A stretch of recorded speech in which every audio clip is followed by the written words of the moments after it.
Hey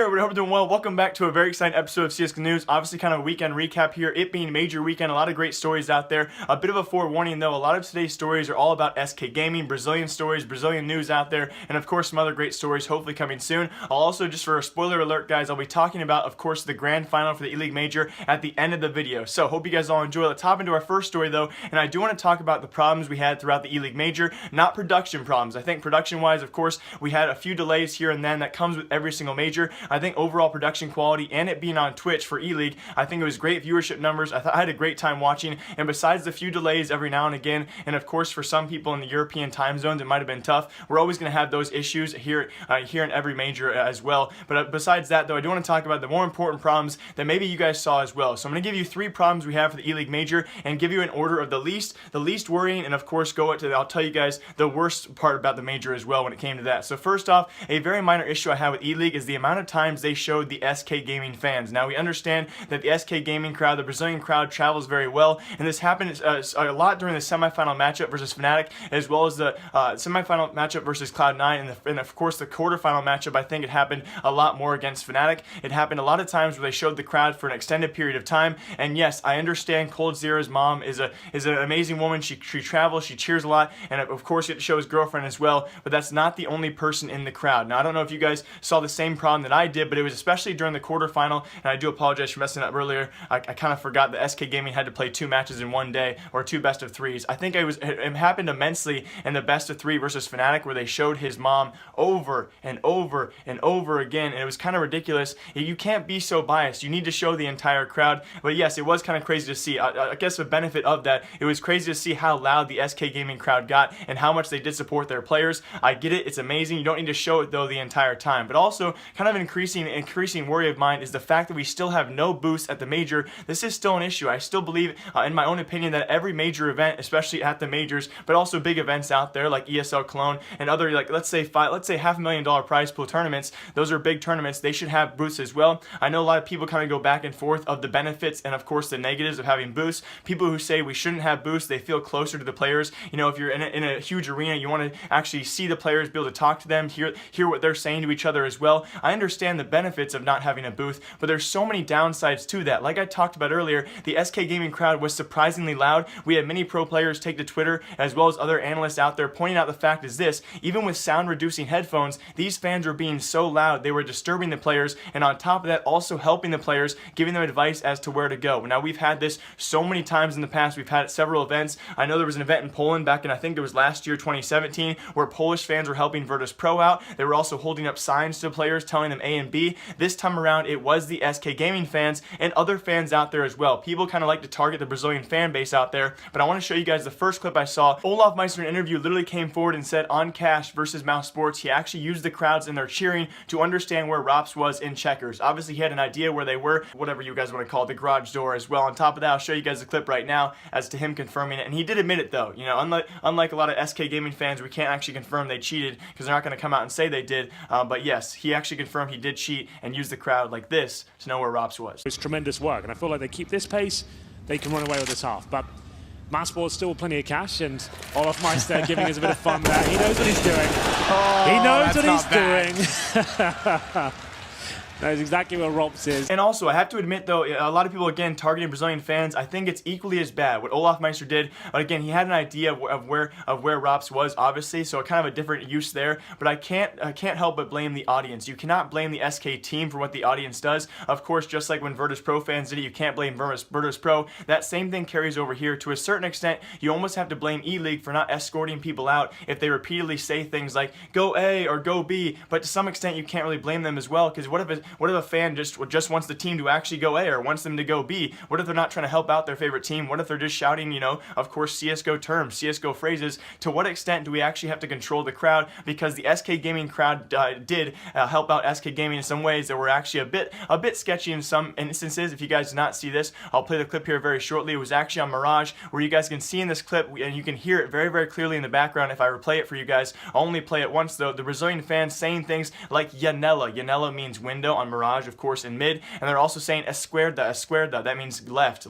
So I guess they mean like look left. So here's a clip of that, guys, where you can clearly hear the Brazilian fan base helping out the SK Gaming players, who could clearly hear them because they were being so loud and there were no sound boosts to actually deter that noise. Risks as they possibly can afford to take as they get a boost into the window.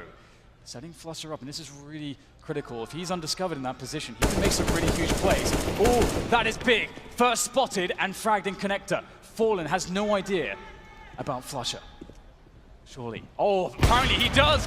The game sense unrivaled.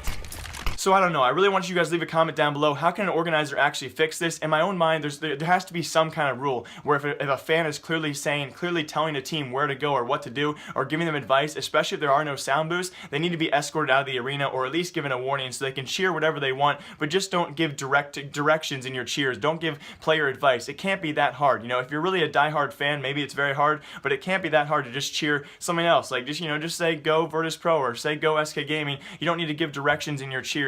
And if they do go that far, they should be escorted out of the arena. Now, on top of that as well, a lot of people are going to argue, well, sound boosts, they really don't do that much. Yes, they do. Ask a pro player out there. They deter noise enough where you can't give players advice. Obviously, if there's an entire booth around you and someone outside, 100 yards away in the arena or 50 yards away in the arena is yelling some directions, you're not going to be able to make out what they're saying. There's absolutely no way. It will also help a little bit deter the noise, so they're not going to be interrupting what the players are saying to each other on top of that. So leave a comment down below what you guys think about that. Those are the three major problems of E-League, but now on to a big major story about SK Gaming. Now, we talked about this last week as well. We had big rumors about SK Gaming. Of course, their contracts do expire sometime early 2018. They will be taking this roster forward to whatever organization does offer them, and right now I think there's 6 or 7 offers on the table allegedly for this SK Gaming roster with Bolts. Now, Phelps is gone. Apparently he's under contract with him as well. He's probably going to be bought out by a team like 100 Thieves, but going forward it will be this SK Gaming roster. Instead of Phelps, though, it will be Bolts, and apparently there's other information out there by a website known as Cybersport. I'll link the article down below for all of you, and according to them, they have inside sources telling them that the SK Gaming roster will go forward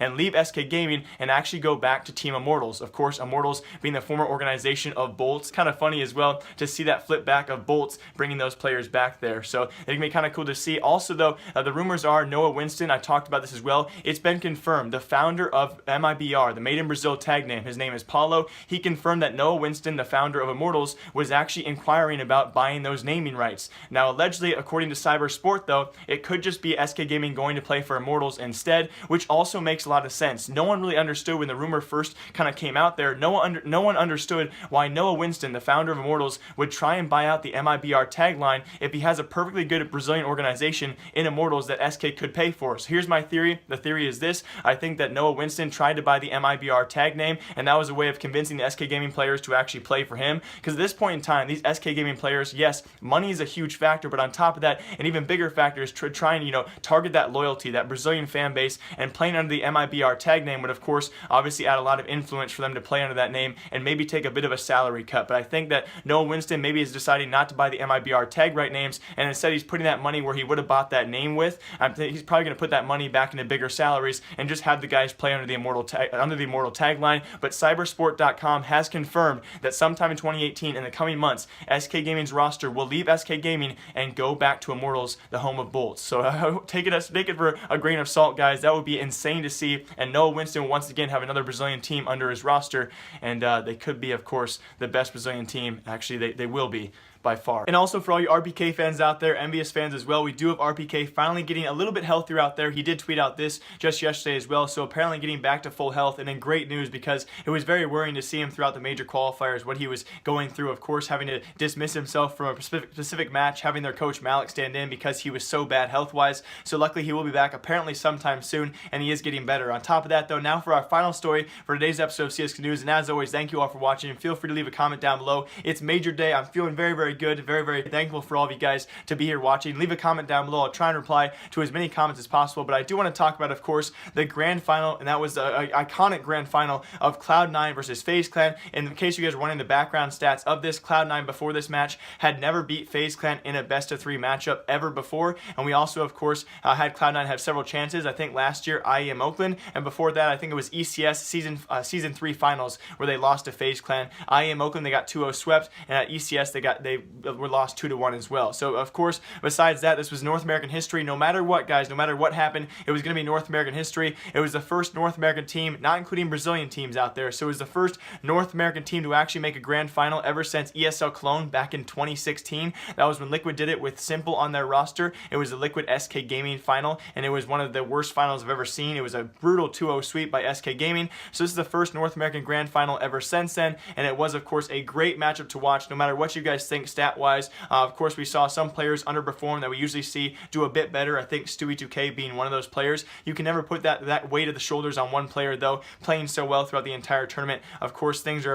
a bit stepped up when it comes to the major. A lot of pressures out there, and Cloud9 actually did it. I'm not even joking. As I sit here recording this, I still can't believe that Cloud9 just broke North American history. If you guys are not aware of the facts out there, the first North American team, like I said earlier, to actually make a grand final ever since 2016, and I mean a true North American team, and the first ever North American team to win a major final. And you could argue it is one of the best major stories, one of the best major paths you could ever talk about. They beat the #1 team in the world, SK Gaming, yesterday, and on back-to-back days, now they beat the #2 team in the world, that is FaZe Clan, both in best of threes, and for the first time in a long time, the first time ever beating FaZe Clan in a best of three, the first North American major final win ever. And on top of that, so many other records have been broken, guys. It's just crazy to see. Now, it could be argued, of course, SK Gaming was very tired. They had 2 best of 3, so Cloud9 took advantage of that. But nonetheless, I'm not going to argue against it, guys. It was Cloud9 taking down FaZe Clan today. And if you guys did miss the best of 3, it was arguably the best of 3 we saw throughout the entire major. And it just made everything so much better. If you guys missed it, it was actually map 1. This was Cloud9's pick on Mirage.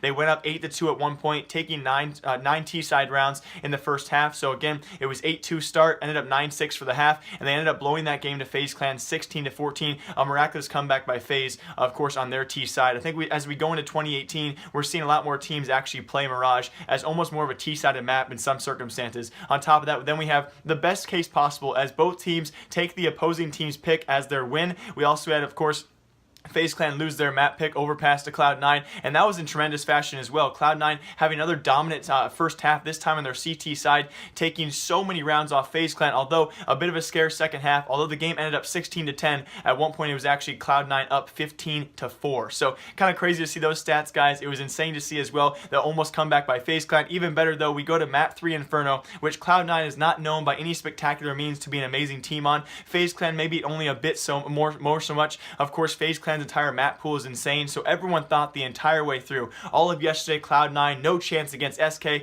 Of course, we're gonna have a lot of Cloud9 fanboys. I'm a North American fanboy, but I did doubt they could actually beat SK as well as FaZe Clan. So not only to beat upset SK, but now FaZe Clan as well. One of the best major stories I think we will ever see, especially for North American side of things. Congratulations to Cloud9, but also I do want to say I was very sad for FaZe Clan. Let's not forget the facts here, guys. FaZe Clan 2017, all in the last 5 months, 4 grand finals. Early 2018, starting off about as good as they possibly can. Second place here at the major. Another grand final for people like Olaf Meister and of course Guardian. I feel so bad for Guardian, the guy who was, I think it was last at MLG Columbus, his last major final, so close with Navi against Luminosity Gaming, the former SK Gaming squad. They fell just short there, and now again here he's fallen so short to attaining that major final, guys. I do feel bad for FaZe Clan, but still, you got to consider the facts as this. Over half that roster had never even been to a major final as well, so it's kind of crazy to see. But Olaf Meister, you cannot say enough about Olaf Meister, and especially Guardian. I think Guardian, if they would have won, arguably could have been the MVP of the entire tournament, or Nico as well would have been, of course, a good name in your mouth as well. So it's just crazy to see, guys. An absolutely amazing major. I hope you guys all enjoyed the weekend. It's been so much fun, and then the fact that I'm so happy right now, please leave a comment down below. I'm going to try and reply to as many comments as possible, but not to take away from the great weekend. It was arguably one of the best weekends ever for Major CS. Although there were a few production problems, it was still an amazing major. I had so much fun watching. Although unfortunately, a couple kids in my live stream last night were trolling me, and unfortunately enough, YouTube has actually banned me from YouTube live streams. So if any of you guys have any power with YouTube, and if you guys know people who work for YouTube who can unban me, I was unjustly banned by YouTube. I was given a community strike and a 90-day ban from YouTube live streaming just when I was getting some traction on YouTube.